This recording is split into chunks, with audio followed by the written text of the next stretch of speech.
Though the word judo literally means the gentle way, watching these guys, it seems anything but. To win in judo, you either throw your opponent to the ground or force him to submit with arm-breaking joint locks or deadly chokeholds. Kicks and punches are illegal, but that doesn't mean judo doesn't hurt. One of judo's best-known throws is the uchimata. To execute it, a judoka grabs an opponent and pulls, off-balancing him and giving him a forward momentum. Then, he twists his hips and inserts his thigh beneath his opponent's center of gravity. His hip now becomes a fulcrum and his leg a lever, just like a crowbar. The trick is having your leg in just the right place. It's just physics. If you're just an inch off the placement of your thigh and hip, the amount of energy needed to throw an opponent can more than double. But performed correctly, uchimata requires almost no energy, yet it can deliver up to 5,000 pounds of force. About like falling from the top of a 7-foot ladder.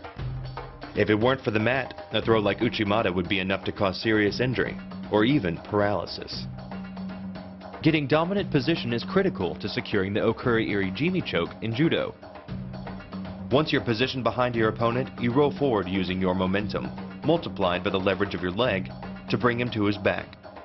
Then, wrap your legs around his body, forcing his arm upwards while your hand pulls his gi across his neck.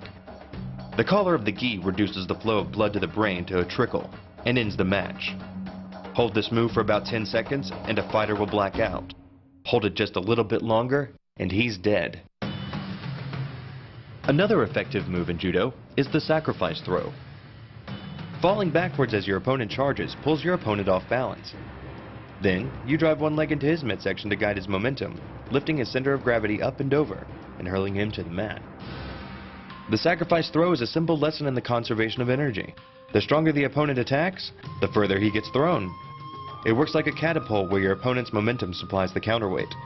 The faster he's going, the further he's going to fly, and the harder he's going to land. There are lots of ways to get your opponent into position for the Jujigatame armbar, but the most dynamic is to grab both his wrists and fall backwards. Then, use your weight and the force of gravity to pull your opponent to you, catching him with your legs and slamming into the mat, while keeping his elbow isolated at your hips and his wrist at your chest. By bending the elbow across the fulcrum of your hips, you're subjecting the weak joint to the leverage of two strong forces, the pull of your thighs on his shoulder and your hands on his wrist. As little as 1,000 pounds of force can be enough to destroy the elbow. The leverage of the armbar can supply much more than that.